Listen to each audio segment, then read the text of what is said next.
throw over with that short of a lead. Runner takes off on the ball in the dirt a little bit. Carter Dixon did a good job to block it, but it scooted over to the left. That allowed the Archer's base runner to get to second base.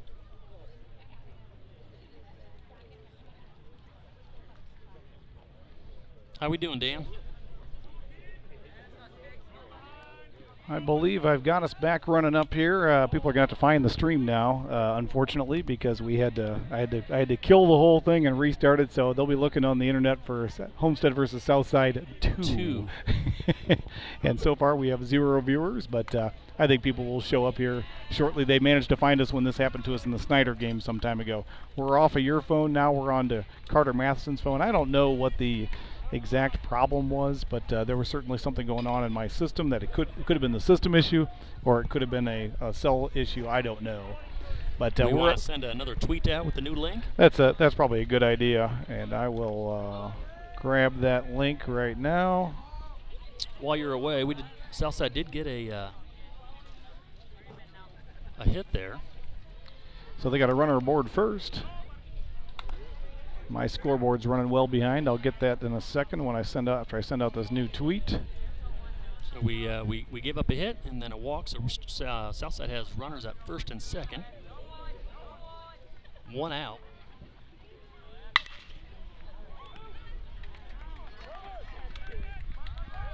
Ball hit. Graham Collin at third base. Run down. Got the play. So, folks, that was a sharp hit ball to first base. Caleb Colping threw it to second for the force. The runner on third overran third. Good, smart throw. I think that was Brennan Weeger, or possibly Jaden. I'm not really sure. Made the throw over to Graham Collin at third. Graham got in a rundown, threw it ahead to Carter Dixon at home plate, and got the tag out. Got in that rundown. So, good little unorthodox double play there by Homestead to get out of the inning.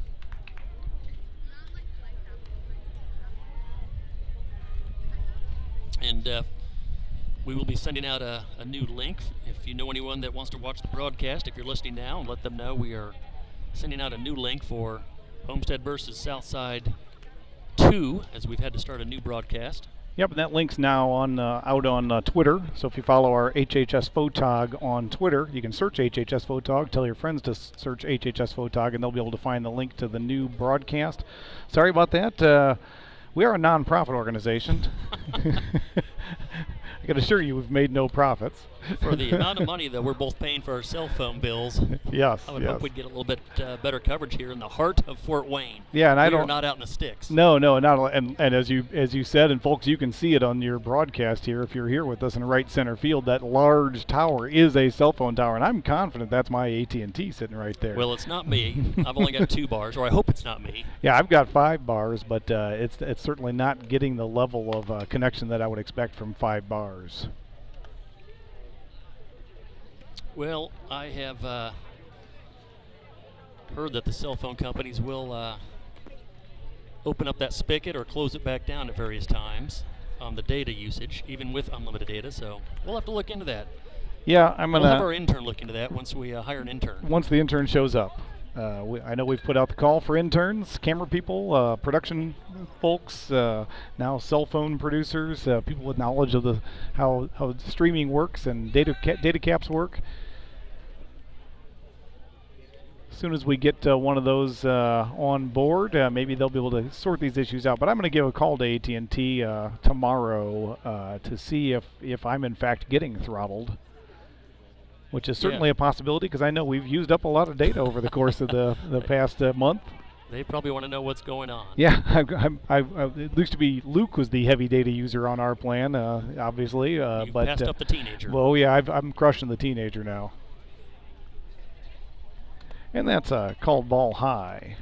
Yeah, we're too far away from the World Baseball Academy Wi-Fi link to really make that happen either. So. Yep, and folks, this is Jaden Lepper again, top of our order here in the bottom of the second. And we've mentioned it before, and I'll mention it again. It is very common for Homestead to go through the order in an inning. Yes. And so it is very common for us to see the same set of batters come up in the second inning that we saw come in the first inning. And that one comes down the pipe. Jaden gets a hold of that one. That's and it's a deep. long ball, and I have a feeling that just left. And folks, you're going to get to see the newest addition to our broadcast. Oh, look at that. Home run, Jaden Lepper, left field. You know, and when I saw that ball, I thought maybe he got under it a little bit, but that thing just carried until it left, and so fantastic job for Jaden Lepper. I believe that's his second home run on the season. I'm sure he's thrilled to have that one. Absolutely, yeah. He was early on his first at bat. He was definitely, this is a little bit slower speed than we normally see, and but he timed him out perfect there and put the bat on the ball, and it just didn't come down. Yep, and I suspect that this pitcher's thinking, oh, great, I just gave up a home run to Jaden, and now here's Carter Matheson. That's called strike one on Carter.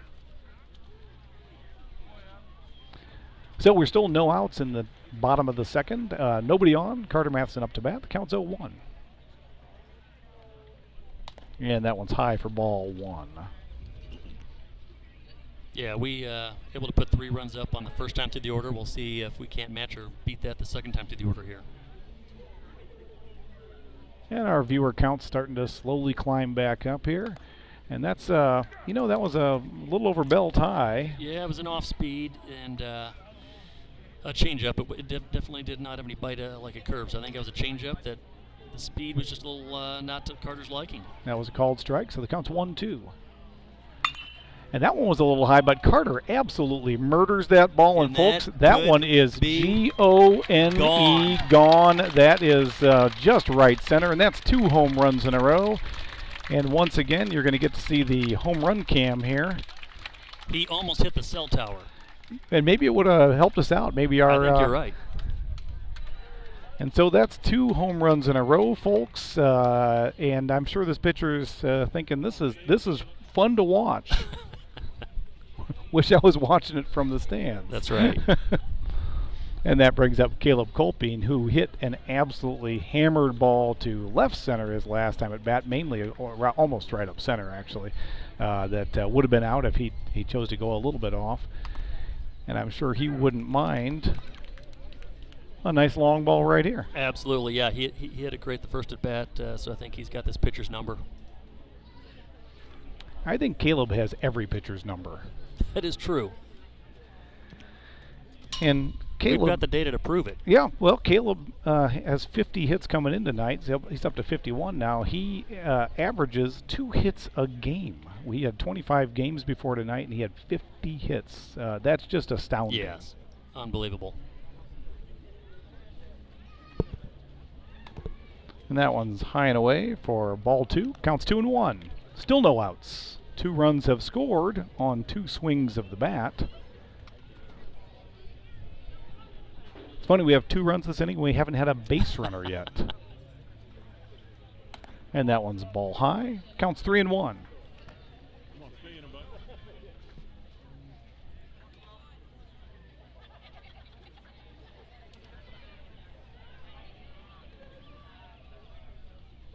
And that's ball 4. Yep, really nothing to hit there for Caleb, so he did a good job. I'm just going to take his base and let Brennan move him around.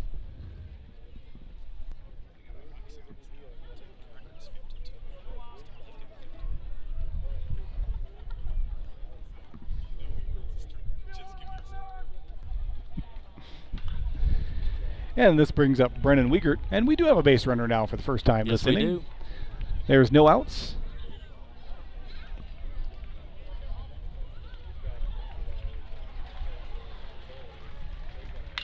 And Wiegert hits a sharp grounder past the pitcher.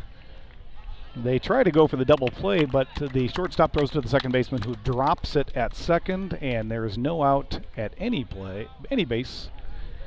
Yeah, I was a little shielded by the pole, but it looks like the shortstop made a good throw. Just not sure. The second baseman couldn't squeeze the glove there. It was right there. It just hit his glove in the center and dropped out. So against Homestead, you just can't afford to give up too many of those because you just got to get any outs you can. So hopefully Luke can make him pay for that. Yeah, so we got still no outs, and Luke Palmer up to bat, 2 on. And that one's high in chin music. Counts 1-0.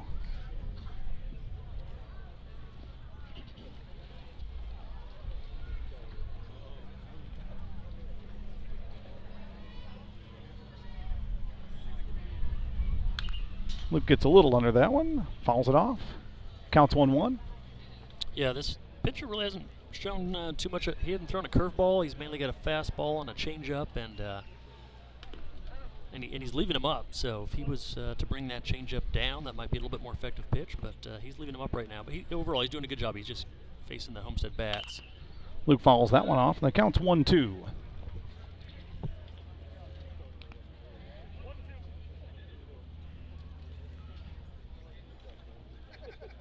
All right, Luke, here we go. Put the ball in play. I'd like to see him surprise everyone here and bunt one down the first base line. Absolutely. No outs.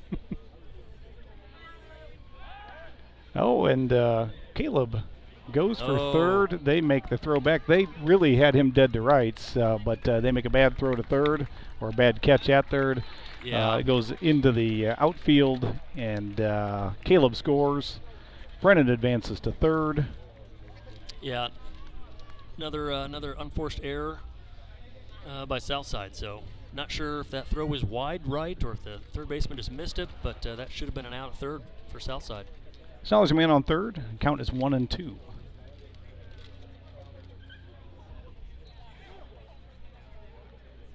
And that one's well out of the zone high, and the count's 2-2.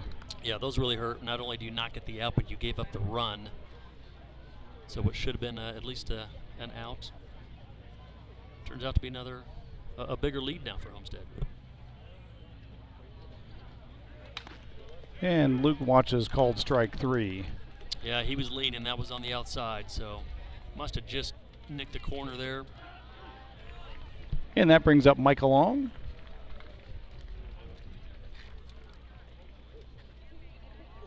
All right, we got a runner in score position here on third. Let's see if we can't get Brennan in here.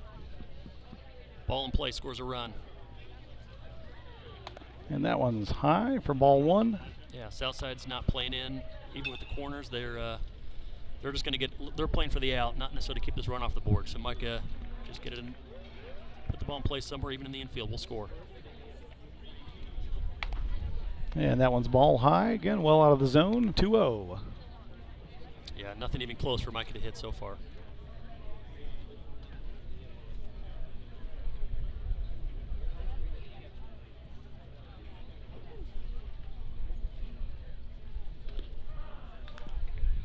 Fouls that one off.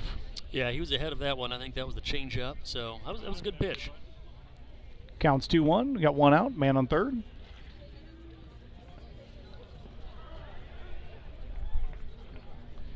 And we didn't say it, but that was Carter's 16th home run on the season. Obviously, a big number for home runs. Setting a new record with every home run, so Yep. it's up to 16. Yep, he passed the home run record for Homestead all time when he had number 15, and now he's just keeping his foot on the gas and seeing how far he can push it.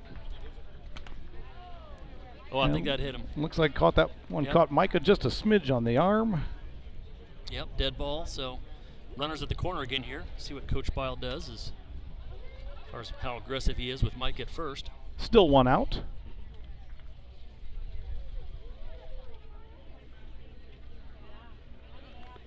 And Graham Collin comes up to bat. I think the catcher was communicating with his infielders on what they're going to do here on this first and third situation. And the question always comes on that first and third is when the base runner on first goes, what are you going to do? Are you going to try and get him at second? Are you going to try and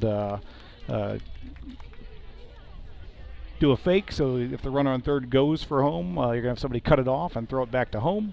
Yeah, they have to make that decision before the play starts as to whether or not they're going to cut that off and prevent a double steal to score a run. And that was a called strike 1 and counts 0-1. And that's a swinging strike. It's 0-2, and they did. Micah went for second. I was not looking down to get the scoreboard up to date, but Micah went for second. They did throw down to second, and Wiegert scored easily. There was not even a play back at home to make. The shortstop came in to cut it off, but just not in time to make the play. The catcher had to throw in the dirt a little bit there. And so the count's 0-2. We got a runner on second. There's still just one out in this inning.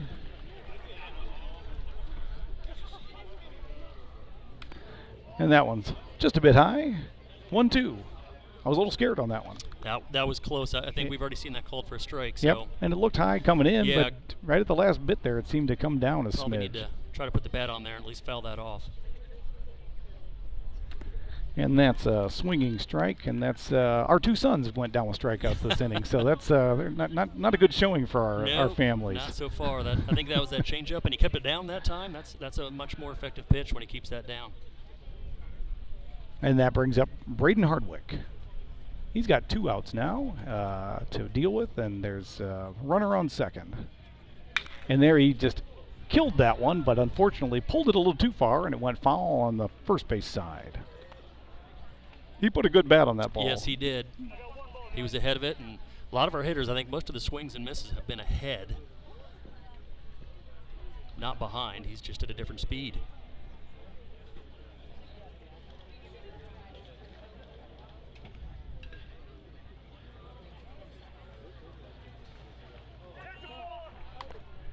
And a balk is committed, so that pitch does not count. And Micah advances to third. Yeah, he came set and then just kind of moved and then stopped real quick. So once you come set, your next move has to be a pitch if you move towards the plate. And I think he just hesitated, and there's a balk. That's a ball high and away. Yeah, I think what happens to the hitters that when they're used to the faster pitches is there's 2 parts of timing it out. The one is waiting long enough for the pitch to get into the zone because you see it coming in. But the other thing is you almost have to slow your hands down a little bit. He gets a nice stroke on that ball, and it's going to drop in right field. It does, and gets by the right fielder. Braden's got 2, and he's heading for 3. The right fielder slips when he throws it into the cutoff man, and that's a stand-up triple out there. Might be a double with an error. Yeah, at first I thought that was going to be a routine fly ball, but that just seemed to die. And right fielder couldn't get to it, and then missed was that a half dive? I'm not sure what he was trying to do there. I'm not sure, but I think that right fielder might not be that fast. Yeah. And so we still got 2 outs. Another run scores. Homestead's up 8-0 now. And Jake Goody gets his first hit of the season. He only came up recently to varsity, and I know he's been waiting for that one. Yes, he has. He's been putting the bat on the ball. He's had some good foul balls yes, that would have been home runs if they had stayed fair, but he had a nice line drive there for his first hit of the season. Good for him. And the score goes up to 9 Good to job, nothing. Jake. And we're back to the top of the order, and I know we talked about how we see the top of our order a lot of times in each inning. We're still in the same inning now, and we're seeing Jaden Lepper the second time. That's ball low and away. And I'll tell you, since our reset, we have, I think, had pretty good connection this whole time since then with our broadcast here. Probably shouldn't say that. I'm announcing baseball. That's I'm probably right. just jinxed ourselves. That's right. That's ball in the dirt. Counts 2-0. Well, I got to give credit to this pitcher. He's grinding away. He's giving up a lot of hits. He's facing a tough team. But he's out there. He keeps throwing them, trying to get the strikes. No question. I know when you get and that's a grounder, sharp grounder to third baseman. He bobbles it at first, goes to make the throw, but it's short and probably too late anyway, but goes out of play. Jake Goody advances to third. Yeah, third baseman made a decent play on it. Got the glove, had to move to his left, probably good 10, 15 feet, but did not catch it clean.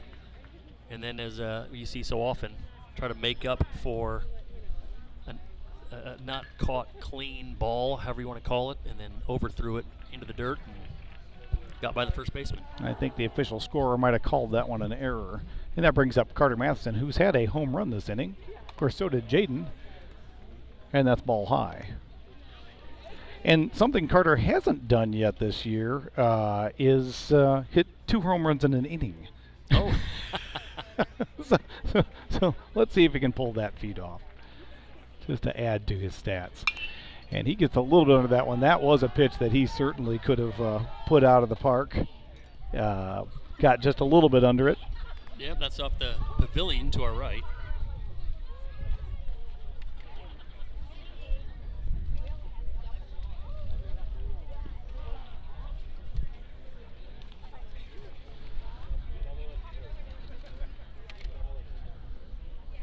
That's ball outside. Yeah, I think I also think Coach Biles kind of putting the brakes a little bit on the base running. We got runs to the corners. Normally this is a situation Homestead's pretty aggressive with that runner on first. And I think perhaps the pitcher got a little more careful after that foul ball. And we got the flyover going here. Look at this. We got 4 A-10s flying over right now, folks. This is a treat that you at home are not seeing, and I'm not going to adjust the camera because you might catch it here just in a second as it comes past the tower over there.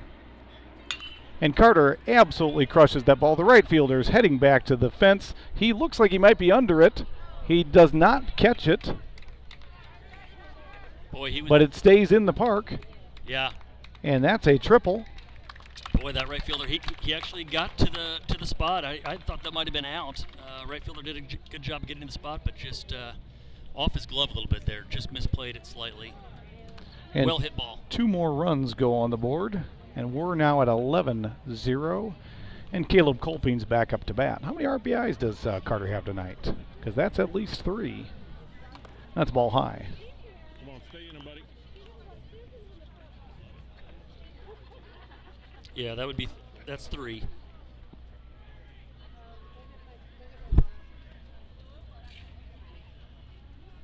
And that's a ball high and away.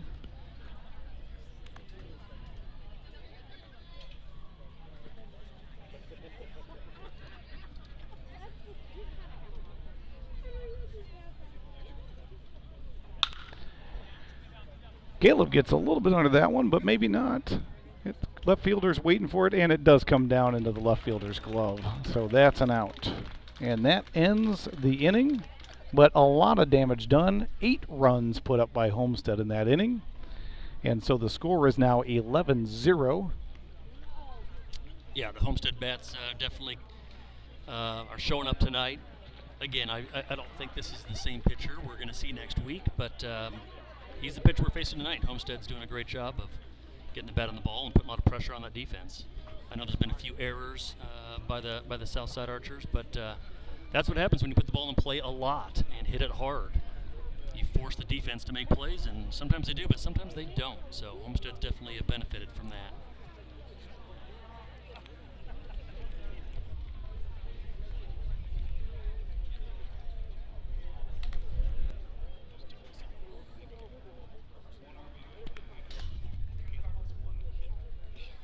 There you go.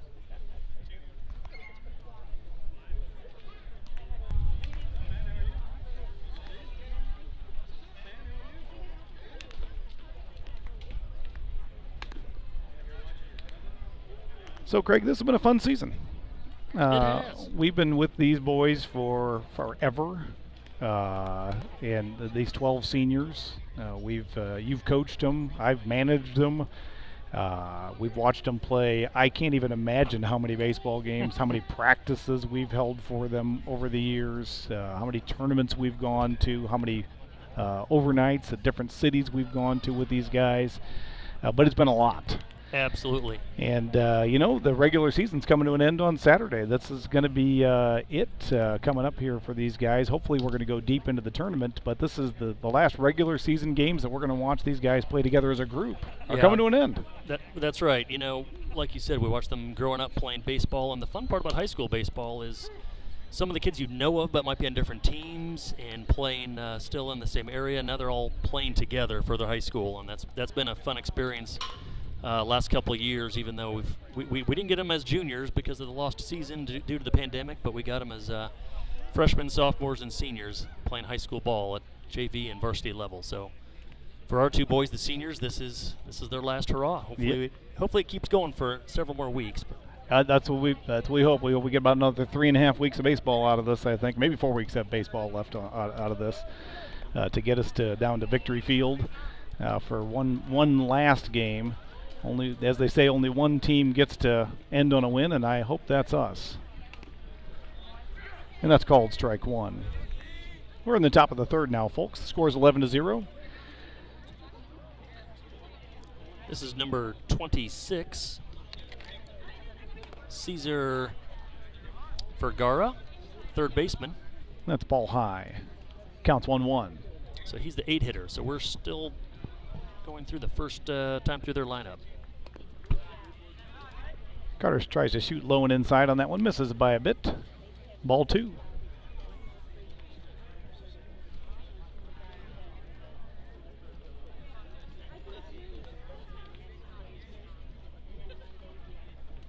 And that one's in the dirt. Ball 3. Counts 3-1. This is the old hitter's count. Yeah, with the defense behind Carter, just put it over the plate, let them go to work here.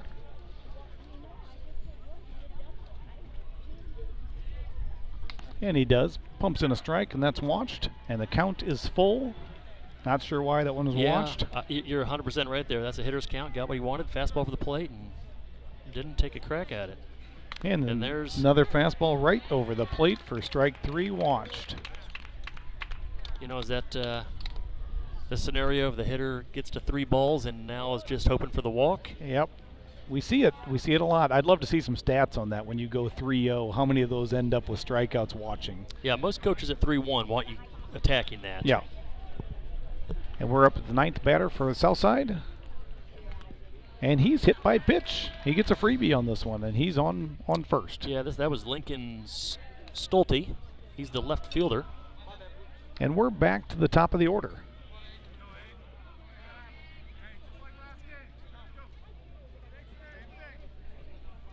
And no disrespect intended, but this hitter's wearing glasses, and it's interesting to see because you just don't see a lot of people wearing glasses in baseball. No, you're right. And that's a called strike. Shot the knees there on that one. Nice pitch.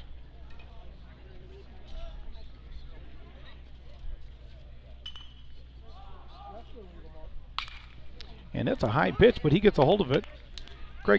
Graham Collin fields it cleanly.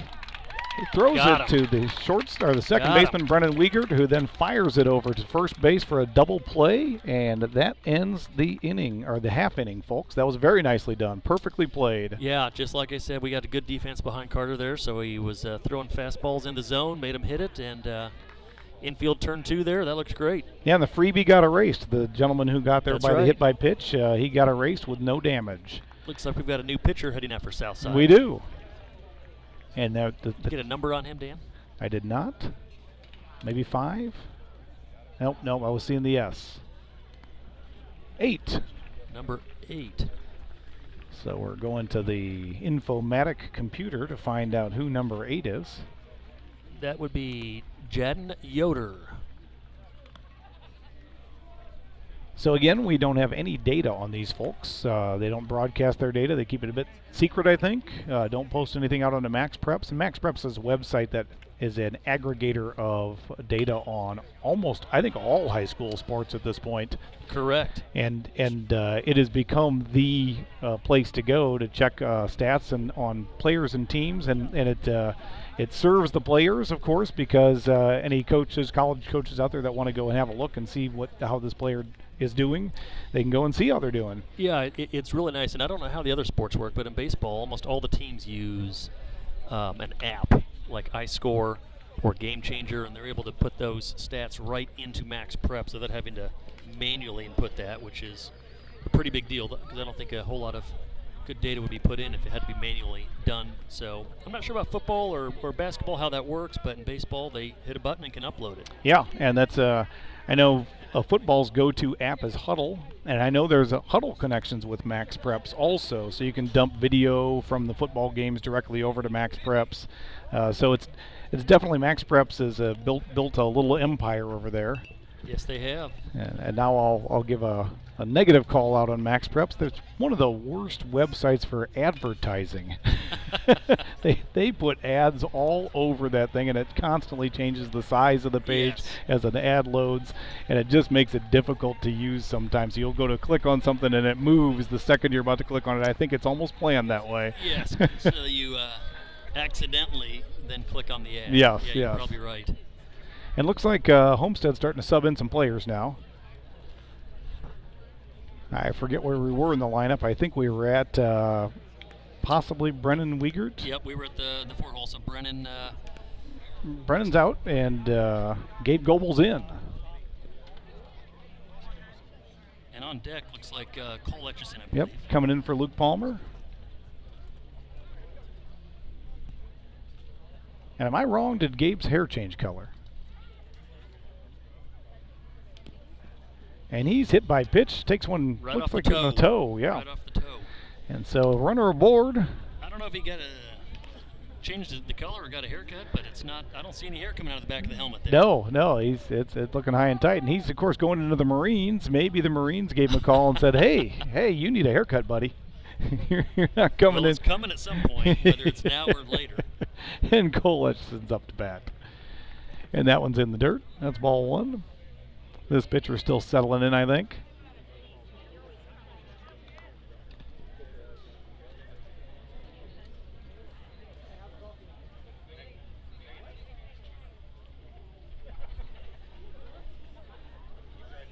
And that one's a 55-footer. Yep, a little short on that one.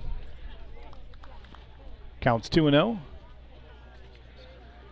Catcher's going out there to maybe help give him a little encouragement. And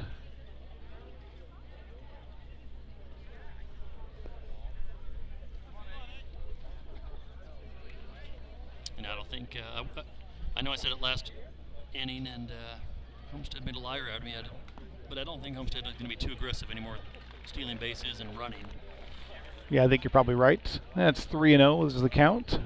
So far we've had a hit by pitch with 1 pitch and 3 balls. And he gets one in the zone. Yeah. Counts 3-1. I'd like to see Homestead just be aggressive on anything right around the zone there. Take the pitches you're going to get. That's because right. You just don't know how many of them are going to be in that zone.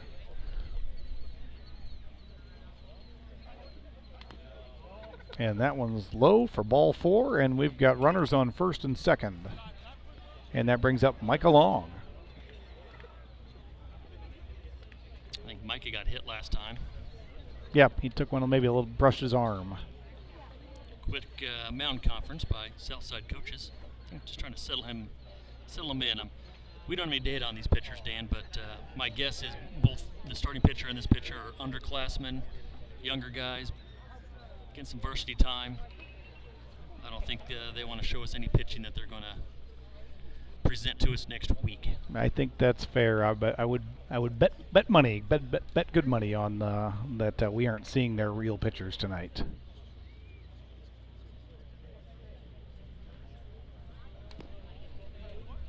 That's ball low. Probably the coach came out and said, "Look, it's 11-0. You aren't losing this game. Right. Just go ahead and have some fun." That's right. Just throw it over the plate. See what happens. And that one's low. Nobody's moving, so I think you're right. I think that Coach Bile has put the mercy in on this one, and yeah, and that one even got by the catcher, I believe, and hit the umpire. So.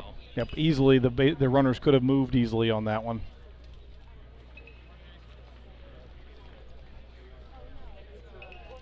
I hope we get these same umpires next Wednesday.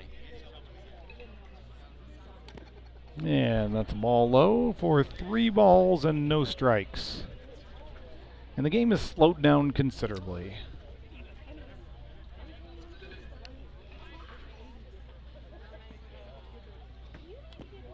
And that's 4 straight balls, and the bases are loaded for Graham Collin, who we would love to see the stats, but has to have the most times up to bat with bases loaded on the team. Yeah, you might be right. He needs to break out of a little slump here. So hopefully he can get something to hit here and get his confidence back a little bit. I'm seeing it right here. That is, of course, if he gets one in the strike zone. Right. And so that was in the dirt. Bounced up, one that the catcher's going to have trouble making a play on, and bounces over to the fence, but the base runners hold.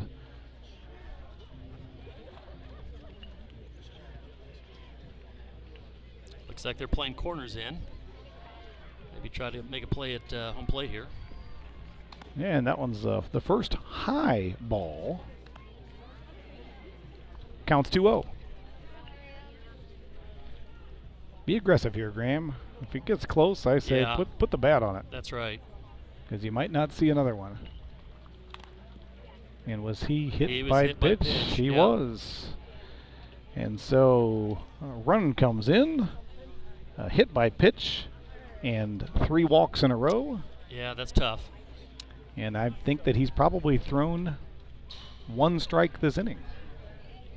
Interesting. We've got some, the Leo team is watching our game. I don't know if they're playing after us or on an adjacent field, but that is our opponent this Saturday. So Yep. I think they want to see what Homestead's all about here. Get a measure of the team, and Bryce Snyder comes into the game. And that's high and away. Nobody's moving. Gets away by the wild pitch, way by the catcher.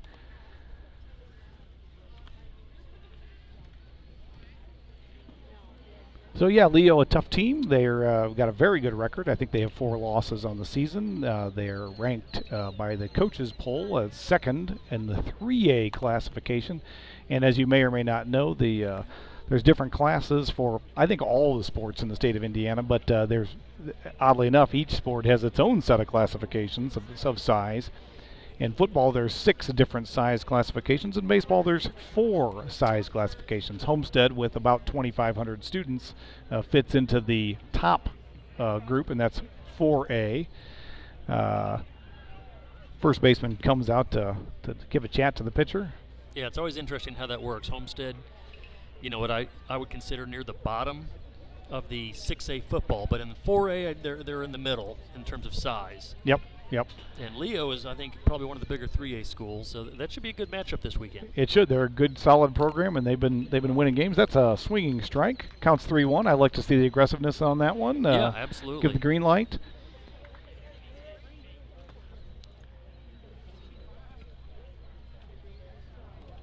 And that one's high for ball 4. Another run comes in, and it's going to be a question of how long. Perhaps we're going to get a new pitcher here. Yeah, I think they were trying to get him some mound time. Yep. But, did his best, but it wasn't his night. Right, and that happens. I think every pitcher has a night that they absolutely didn't have so much fun on the mound. Absolutely. And it looks like we got another gentleman coming from shortstop to pitch, and he's got a smile on his face like he doesn't spend a lot of time on the mound, and I think that's exactly what we're seeing here tonight is the coaches are not going to pitch any of their pitchers tonight. I promise you they've got at least 2, if not 3 pitchers that are good pitchers, and we're not going to see them. Yep. And it's disappointing in a way because it makes it why do you bother come play the game if your plan is to come and lose, not compete. You know, the only thing I would say in Southside's defense, some of the schools that don't have deep rosters, you got to pick your moments when you do put your pitchers in. They can't play every game, especially when you have multiple games in a week. So yeah, you make a good point. That's maybe the one big difference between baseball and other sports. Most pitchers, you're good for about 1 start a week. Yep, and Homestead enjoys a luxury of an abundance of pitchers this year. Yes.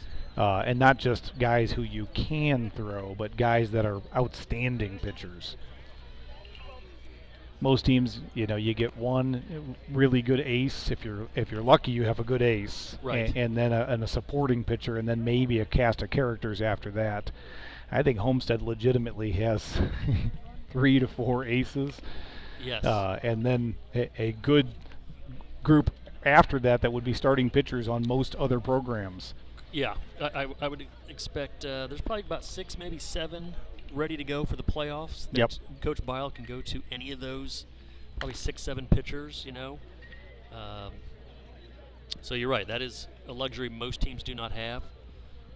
I know Leo's got a couple of very good starting pitchers. Yeah, and you wonder, given that that's going to be a Saturday game before Wednesday starts the playoffs, if they're going to be throwing their aces. Well, and even same for Homestead. I mean, Yep. I don't think Coach Bile wants to put too many pitchers on any of those 6, 7 pitchers. So, I'm sure they'll all throw 2 innings, maybe 3, split the game. We'll have to see how that goes on Saturday. Yeah, and we're seeing Carter Matheson throw tonight, Yep. and he's certainly not one of our normal starting pitchers. No, I would suspect he'll maybe go 1 more, but I don't think he'll put a lot of pitches on Carter either. I know there's a JV player called up, Colton Berger. I'd like to see him maybe get an inning or 2 tonight. Another good sophomore. We got Jake Goody up. He had a nice line drive to left center his last at bat. He takes a good swing at that one. And good news, folks. That was the first pitch for this gentleman, number 4, and it was a strike. Absolutely. Glad to see Jake went after it as well. His warm-up looked good. He looked like he was getting it over the plate. A little bit of a herky-jerky motion out there. Brings that knee up high. And Jake gets under that one a bit. The third baseman is looking like he's underneath it, and he makes the catch. almost looked like it got a little bit away from him there, but he makes that catch. Yep. And that is out number 1 for the inning. That is a different third baseman than the first couple innings, but yeah, he didn't quite get under that. Almost lost track of it, and that would have landed in fair territory or pretty close to it. So we got runners on all of the bases. Jaden Lepper up to bat. He's got a home run and a reach on error. And that's ball high. And I can't remember what his third plate appearance was.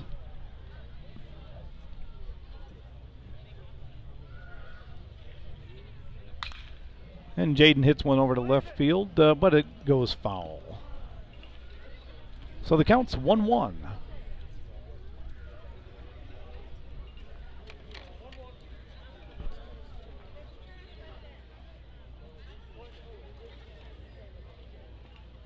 Well, good question. He's got still just the one hit, no balls.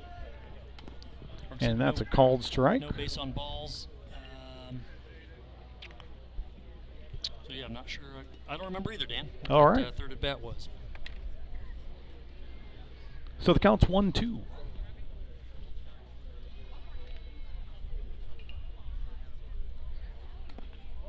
And that one's looks like it was bit outside. Counts 2-2. Got a lot of comments after the game last night about whether or not I got my pizza. I did not. And unfortunately, Giordano's is on the north side of Fort Wayne, well away from here. And so not going to be going tonight. That one's fouled off. Out of play. Count remains 2-2. And I think we should hold off on actually ordering the pizza until that sponsorship check arrives, Dan. I'm waiting. Hoping we got some Giordano's listeners. Not sure who owns that franchise, or even if it is a franchise. Maybe it's just a corporate store. Plus, this is the third inning. This is the Cook's Delight inning. We're not going to mention another potential sponsor. This is the Cook's Delight third inning. An excellent, excellent point. We don't want to lose our one and only sponsor. Correct. And that's a ball low and in the dirt. The count is full.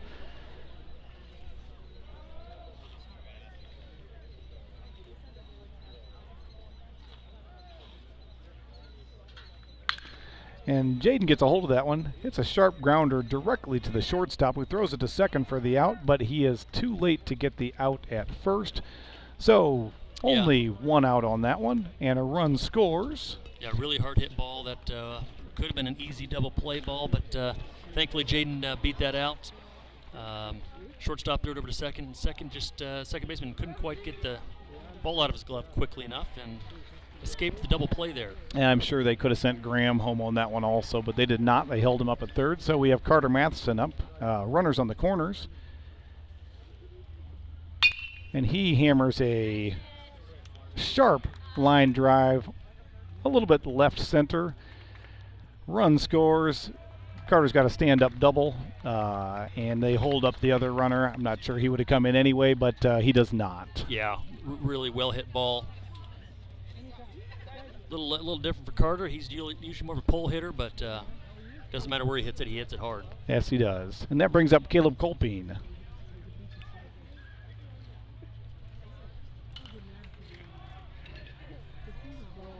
I'm sure Caleb likes this pitcher a little better because he sees that he's throwing some strikes.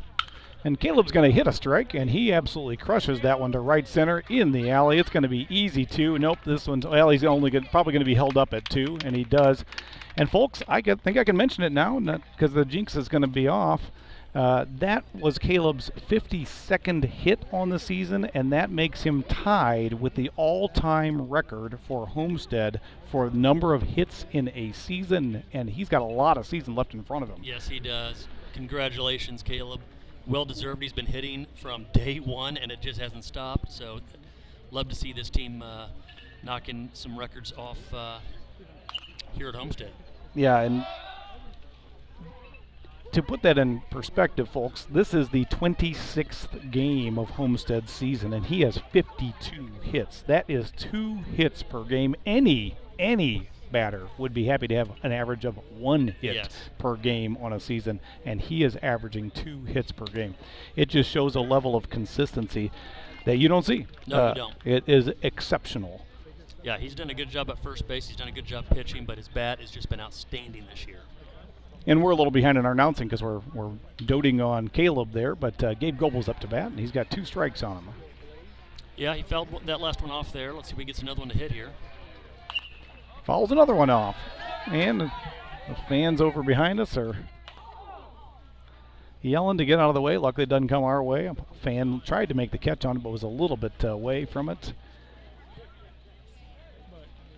Good job, Gabe, to foul that off. And the count remains 0-2. There are 2 outs, and there is a man on second. That's Caleb Kolping, the tied for all-time hit leader in Homestead history. And that's a called strike 3 to end the inning. Yeah. Gabe wasn't too happy, and No, the he wasn't. umpire is feels like Gabe maybe showed a little disrespect on that call. Yeah, I don't know if Gabe thought that might have been just too far outside, but got to be careful there on showing up the umpire, and we might see that umpire again. Yep, and it's not going to change the outcome of this game, but you hate to have some ill will in any games in the future. Oh, we've got a new pitcher. And this is somebody I don't know, so I suspect this is the new call-up. I think At number 22. I'm looking. He's got some hair. That's Griffin Tinkle. Griffin Tinkle, he's a sophomore. I've watched Griffin play for several years now. Good right-handed pitcher. Has a good fastball.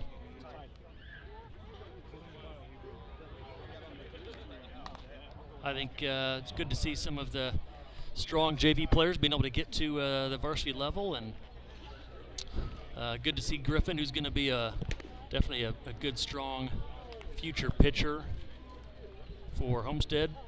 He's done a great job on JV Blue this year, and so we're going to get to see him at the varsity level. Good to see him getting some innings. He's got a good fastball. He's been working on that curve.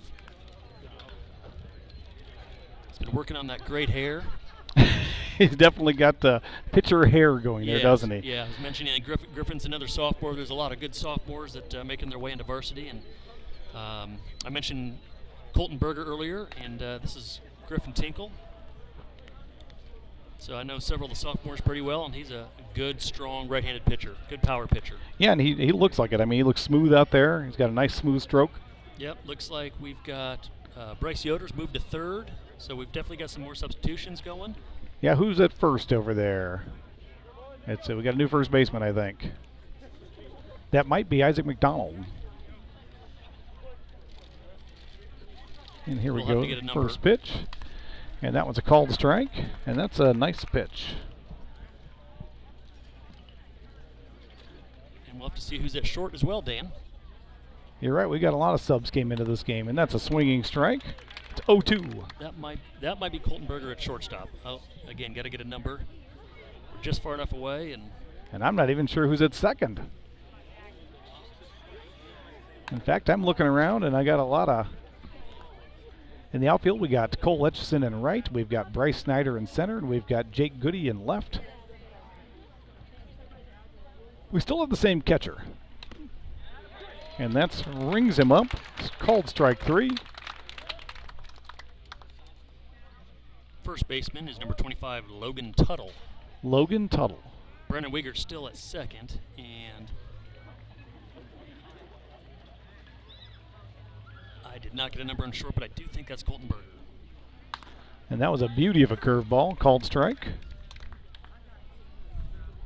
Yeah, and watching this kid pitch, it shows you when this kid's pitching on your JV squad, and that's a ground ball, fielded cleanly by the shortstop, thrown into first for the out. And that is Jackson Tudor. Toter? That's the shortstop. I was wrong about Colton Berger. It's Jackson Toter. Yeah, when you watch these guys, they're playing good baseball right here, but the pitcher's slinging and throwing a great fastball and a great curveball. He could be pitching on varsity on most teams around the area. And that ball is sharply hit, ground ball. It bounces way into the air on a big one hop. And the third baseman, Bryce Yoder, catches that one, throws all the way across the field for the out. And that was a quick half inning, and that takes us to the bottom of the fourth. Absolutely. Great job, Griffin. good fastballs hitting the zone. Threw the curveball a couple times. Got a couple good ground balls there and got out of the inning. Good debut for a pitcher on his varsity. No question. I'm sure he's very happy with that. Absolutely. And Southside still got the same pitcher that they left the last inning with. He's got a smile on his face, and he should, because he came in and he got them out of the jam that they were in. He looks like he's having a good time on the mound. Absolutely. He knows he's facing a tough hitting team, but at least he's keeping it in perspective, and he's been pumping strikes. Yes, he has. And that's what you got to do. Well, and for our broadcast and the battery situation, I'm glad that he's doing that as well. Yes.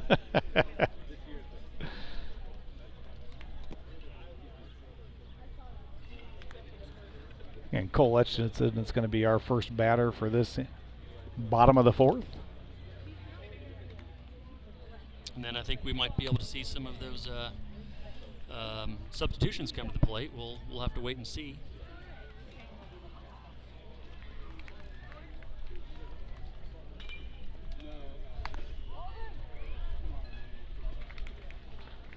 So looking forward to the playoffs, and it's not to say we're going to get out of our sectional or even get out of game one, but our sectional feeds into what has to be one of the toughest regionals in the state. One group of teams comes out of Westfield, and they have 3 top 10 teams who are going to be vying for that one spot to go to our regional.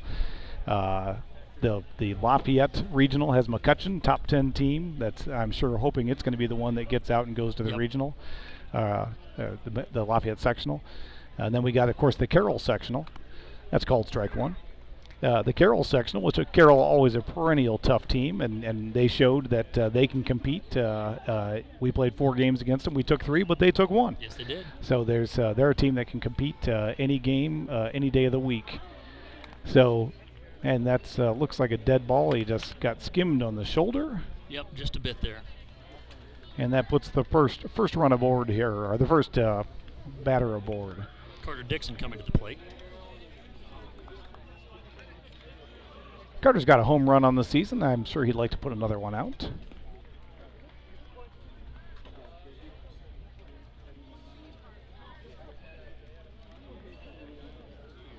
But so potentially,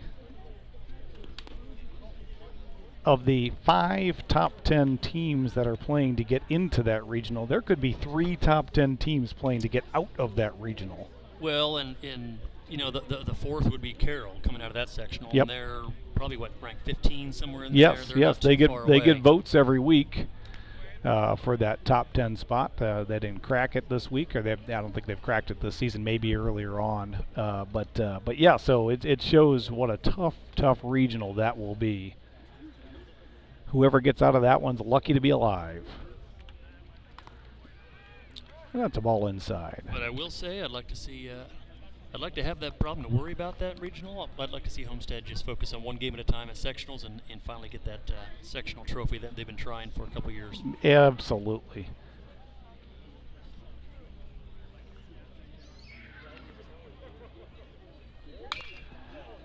Carter gets a bit under that one and hits it foul on the left field side. Counts 2-1.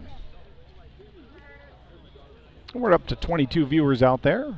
Glad you joined us tonight. It's a gorgeous night for baseball. Game has slowed down a little bit. We're in the bottom of the fourth. And that's fouled off for... Yeah, you run into these games from time to time in baseball in different situations. You got one team playing pretty well, another team struggling. You got a, big lead, 17-0, still in the 4th inning. So it happens in baseball. Happens in every sport. Call out to Craig Matheson, who's the one who donated his phone for our Wi-Fi hotspot. Carter gets a little in front of that one. That was a well-struck ball, but it's going to be fouled on the left field side also. But Craig Matheson was kind enough to donate his phone for our hotspot, so he's the 4th inning hotspot fan of the game. Fan of the game, parent of the game. Carrie Parrish was kind enough to donate her phone, actually, when we were sitting at this table the last time. So something about this table, this location here at the Ash Center is a dead zone for you and I. Although you weren't at that game. No, I wasn't. Rick Grinsfelder was our guest broadcaster of the night, did a spectacular job. Carter takes another one, foul, another well-struck ball. If he can wait another millisecond, That's right. he's going to hammer one of these had things. 3 hard-hit balls. They've all gone foul by about 50 feet, though. Pitcher's smiling and laughing about it. He's having a good time up there on the mound.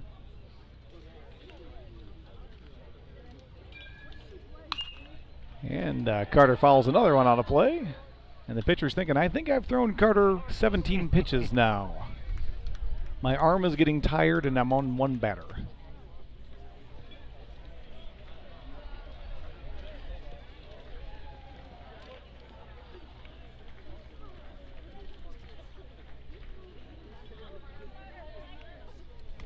Oh, and he gets him with a changeup, I think, on that one. I think he did. I think he slowed that down just enough. He knew Carter was pulling a lot of those pitches, so that was a good pitch. Too bad. Carter really was hit 3 of those really hard. Yep. Nothing to show for it, unfortunately, and we got one out with one on. Bryce Yoder steps to the plate. And this is Bryce's first plate appearance of this game. Is he the last one left with the blonde/yellow hair? I think that he might be. I think it was down to he and Was it Gabe? and Gabe, and Gabe's got high and tight and brown hair back. And that's ball. Oh, I apologize. The umpire called that one a strike.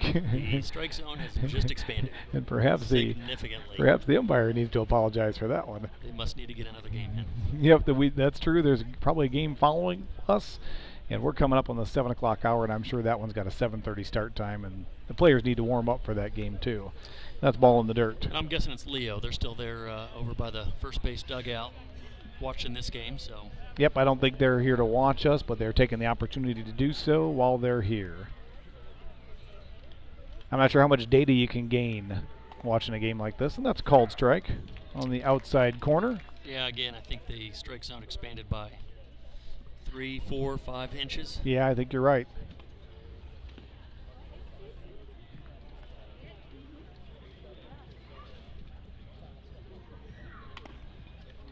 And he rings him up on a... Yeah, well, I guess if you know you're going to get that call out there, why not keep throwing it out there? Yep, and I guess the batter just has to recognize that that the umpires changed the zone. Yeah. And you gotta act accordingly. Get in there and hug the plate. And that's right. And that brings up Bryce Snyder. We got 2 outs and a man on first. You hope this isn't a little retaliation for the ill will.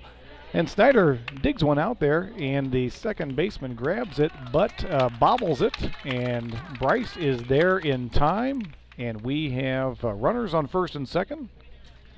Yeah, no, Bryce did a good job. Hit that ball really hard. Second baseman made the play, just couldn't get out of his own glove. Yeah, I think it was on the transfer that he dropped that one.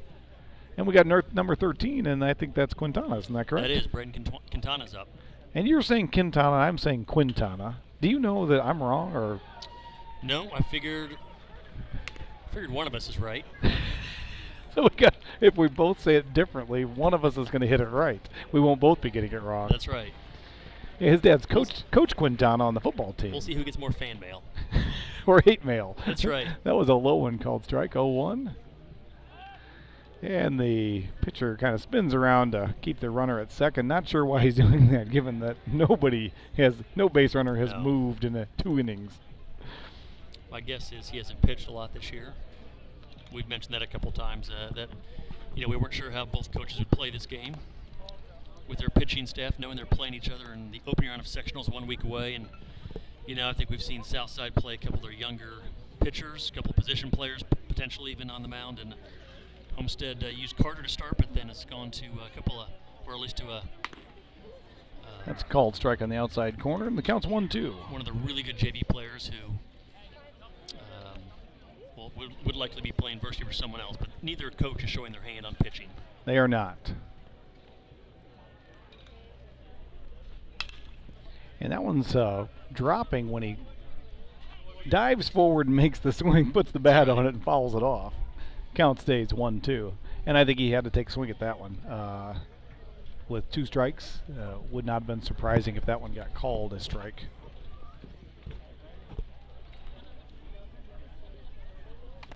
And that one's a high and outside swinging strike, and that ends the 4th inning, and that brings us to the 5th.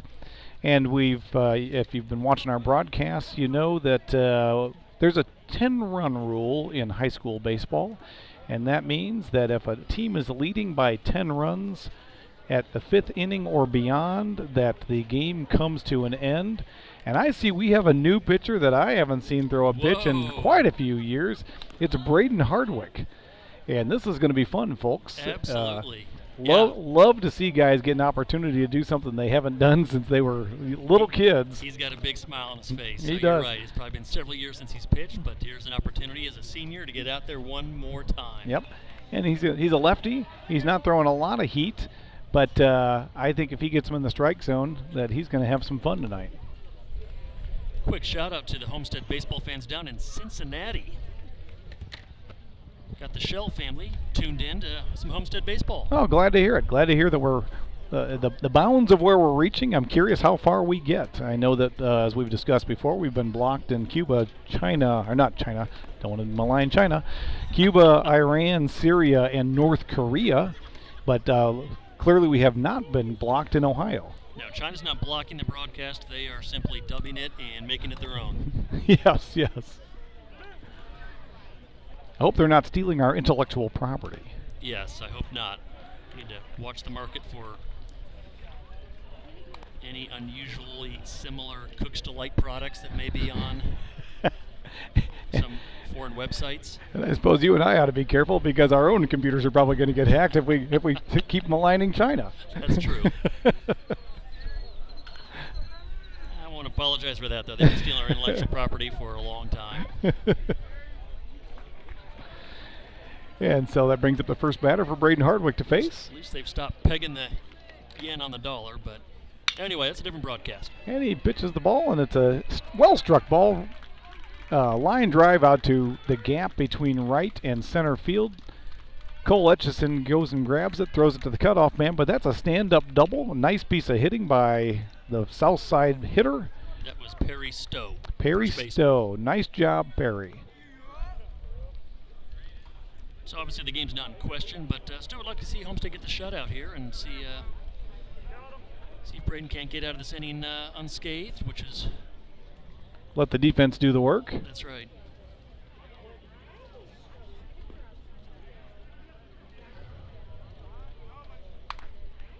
And that's a ball high. We've seen that called a strike tonight. We're not getting the same strike zone, are we? I think we've got a revised strike zone for the two teams at this point.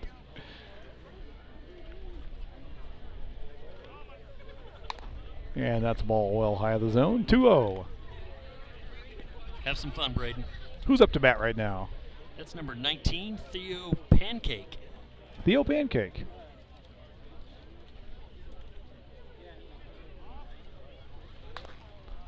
And that's high and away for ball 3, 3-0. Don't have a position for Theo, so I think this is a pinch hitting situation.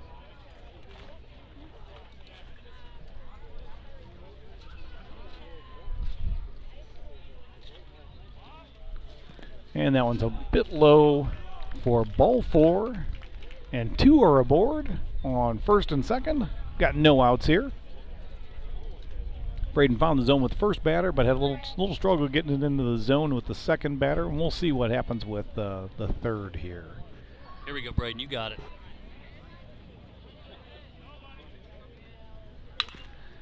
Gets that one on the zone. Ground ball to the second baseman. Throws it to first for the out. The runners advance to second and third, and there's 1 out. So, folks, if Homestead can hold this Southside team to 7 or fewer runs this half inning, the game is going to be over. Southside has 2 outs remaining to try and accomplish that monumental task. And that one's a called ball. This is Cesar Vergara. I might have mispronounced that name. He's the shortstop for Southside. And that's ball away. 2-0.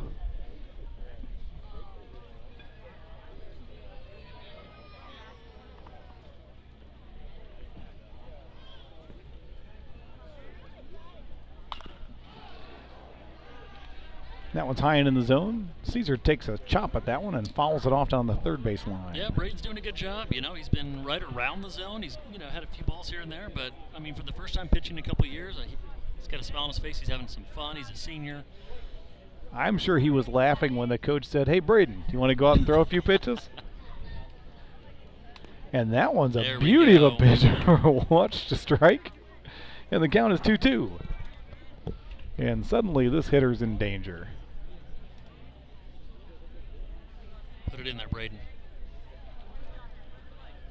There and we that's go. A swinging strike 3. And no?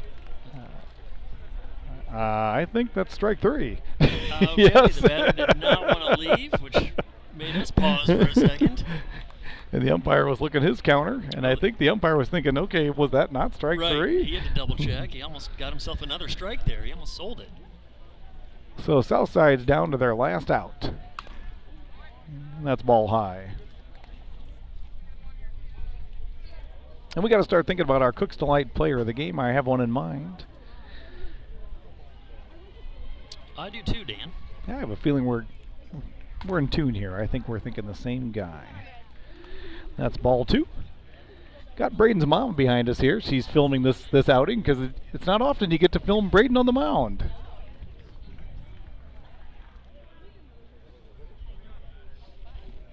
There's no question. He's smiling away out there, and that's nice a pitch strike. Yep.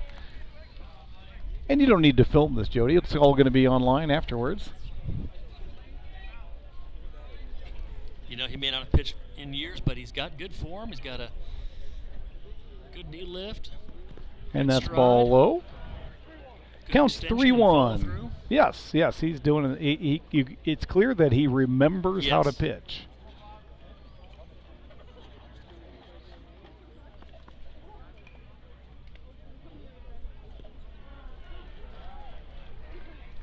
And he takes that in for a swinging strike, and the count is full. We're 1 strike away from the end of the game, 1 ball away from loading him up. Which will it be? Love to see him finish with a strikeout here. Probably the last time he's pitching in his baseball career. And he's going to be on to football at Ball State. And there it is. He brings it in. It's a ground ball. Fielded cleanly by Bryce Yoder. Throws it over to first, and that is thrown for the out and the end of the game. A spectacular game by Homestead. 17 runs.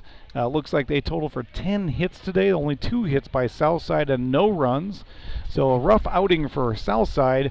But we know that we didn't see Southside's best today. Absolutely. We didn't see any of their pitching, I promise you. And of course, they didn't see any of our pitching really either. Yep.